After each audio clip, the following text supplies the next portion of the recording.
This is the mistake that I see so many men do, is that they go and they bust ass in the gym and they lift heavy and they work really hard, and then they're not tracking what they eat. So anytime I meet guys who are successful, and I want to ask questions specifically about biohacking. So the thing is, everything that I've seen as far as like peptides, Dan and I talk about this sometimes, every one of them has done what it said it did. Every single one of them. The thymosin worked. All these different ones that I've tried has worked.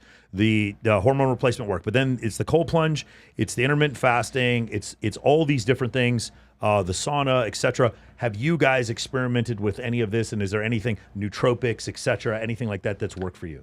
I think the most that I've experimented with is like diet. Okay. Is like the main thing. Like for me, I did 75 hard, and before that, I think I was kind of eating just anything. Sure. And from that experience, where it's like you have to focus on the exact things that you eat and your calories or whatever, that is where I actually unlocked. I actually went like to keto diet during that time, and it's the best that I've ever felt. I don't do it now because trying to build muscle without any sort of carbohydrate is harder. Sure. But the main thing that I basically learned is that like your calories in literally is one of the most important things for like your physique. Sure. So if like you if you work out and I see this is the mistake that I see so many men do, is that they go and they bust ass in the gym and they lift heavy and they work really hard, and then they're not tracking what they eat. I'm looking for 5 men who want to learn how to level up their social circle and attract high-quality women using nothing but your IG in 5 days. If this is you, hit the link below. Like they're not counting the calories, and that's the shittiest part. Like no one likes it. Counting calories sucks. Like I hate it. But if you eat more calories than you burn, you will have body fat. Like if you want like a shredded 6-pack abs, just track how many calories that you eat. You don't even have to like work out as hard. Like you could literally go to the gym a few times per week and just dial in your calories to a deficit, and you'll get a 6-pack, like no joke. And that's like I see lots of people, they make that big mistake with regards to like peptides and supplements and whatnot. Like peptides, I am not experienced in that. I did try the BPC 157. That shit worked. But that is the only. Didn't you mention like you didn't sleep for 2 days when you took it? So I separated my shoulder playing. I for sure separated it because I couldn't move it playing paintball. So Kevin Pern pulled a hamstring. I tore my quad. Yeah. You separated your shoulder, because it's like football. It really, because you're out running on grass. Bro, I did a full dive. Yeah, and you get fucking and then it just bruises all over my body from the paintball. But we play every week, yeah. So I couldn't sleep for 2 days, but I was taking the thymosin. I was doing overhead shoulder presses yesterday. Yeah. And that is about a week and a half of 2 weeks almost of when it started. And I separated my shoulder. I was doing overhead dumbbell shoulder presses after that. With regards to nootropics, supplements, the best ones that I've found is lion's mane and NAC, N-acetylcysteine. Those lion's mane actually has scientific studies behind it showing that it grows new brain cells. No joke. And then NAC, they actually wanted to make it a drug. So they actually banned NAC as a supplement for 2 years. Couldn't sell it on Amazon. You couldn't buy it anywhere. And the FDA actually was trying to make it a drug. And when they were trying to make it a drug, you know that shit fucking works. So NAC, I think, is a really good one. I take that shit, and my thoughts are really clear. I don't know why. I don't know how it works, but those 2 supplements I think are the best. Awesome. I've never experimented with any nootropics, so I might try that. Anything you do? For me personally, I'm on the caffeine diet, so just that's the only. That's another one. That's caffeine the one. And nicotine. Caffeine and nicotine, basically that combination makes protein. Okay, so can we talk about this real quick? Alex Hormozy kind of going back into nicotine is cool again. Can you talk about so a lot of people hear nicotine, they're like, they just think of a dirty smoker, but you're talking about gum and shit like that. Yes. Can you go into that? Kind of like this gum right here that I have on the table. It just looks like just a little normal square of gum. But you eat it, has like 2 milligrams, 3 milligrams of nicotine, and it just gives you a light buzz in your head, but not like where you're feeling messed up. You're not feeling like you're drunk. You're actually kind of locked in and focused. And that's what it helps for us for, is we call it the stimmy gum.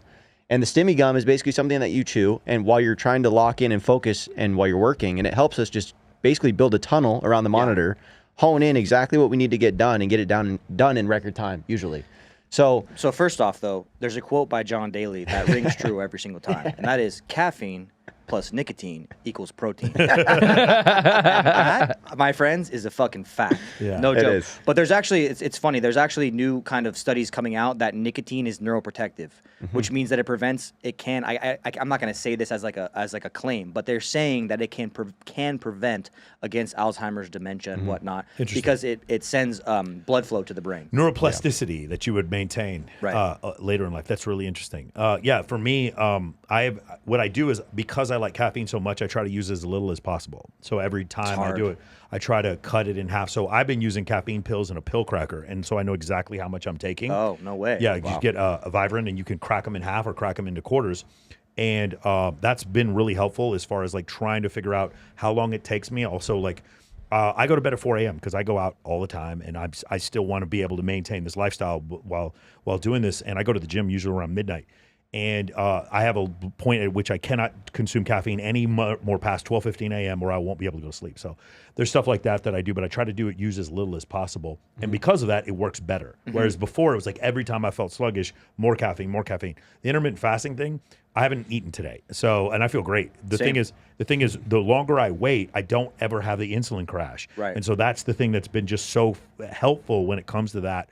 And I think a lot of people think that's crazy, but if I was trying to lose weight, one of the greatest things to do is if you push all of your eating into an 8-hour period, you're going to have 2 meals instead of 3. Like, that's the easiest trick right there. And then for a while, I was consuming 1,900 calories a day, and I went from like 235 down to like 209 from doing that. So I think that's another thing that I think a lot of people counting calories fucking works. Yeah, for sure. That's definitely a basic way to win right there. Also, the intermittent fasting thing that you're talking about, like you'll notice, like when you eat like a heavy lunch, dude, trying to be productive after that is near impossible.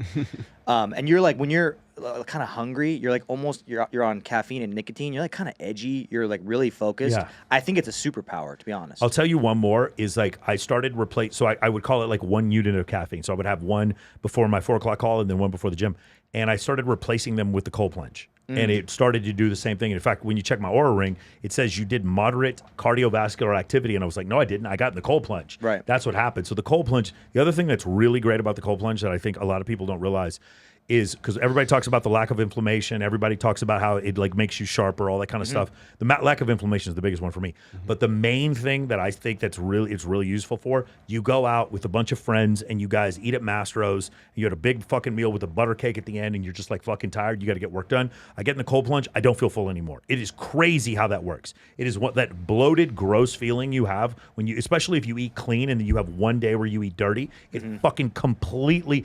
Sometimes you get a little itchy because you had some McDonald's French fries. You know what I'm saying? You had all that gluten, got all that poison going through your veins. All that fucking gluten in the bread. You know what I'm saying? You eat all that shit, and you just your diet soda and all that, and you're just like a little itchy or whatever. You get in the cold plunge, and all of it goes away, bro. You get out, and you just feel euphoric. So that's another thing I would say. If you guys are having like 3 periods a day that you're consuming caffeine, replace one of them with a cold plunge, and you'd be shocked at the difference. I've noticed the cold plunge. Every time I get out of the cold plunge, man, like I am calm. Like I am I'm like a whole weight has lifted off my shoulders. Like I feel good. I feel like I just like got in a fight or something. Yeah. Just like, I don't know, like I just like beat someone's ass. Fired up. Yeah, hell yeah. Definitely. You feel like you survived something. That's what I'm saying. And the reason why is because if I were to sit there and if I were to go do sprints every day, eventually you'll get used to it. If you go bench press 225, eventually you get used to it. Right. No matter what the thing is, even jiu-jitsu, you get kind of used to it. There is no physiological way to get used to putting your body in 39-degree water. It's just not, no matter how often you do it, it sucks. It never stops sucking every time.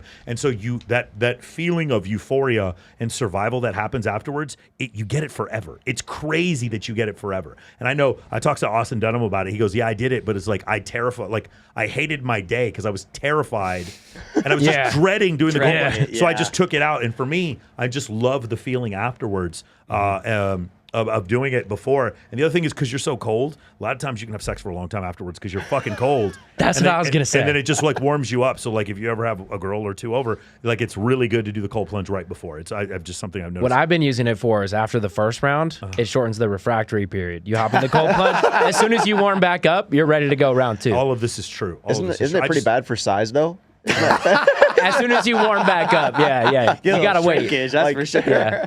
Throw on a towel.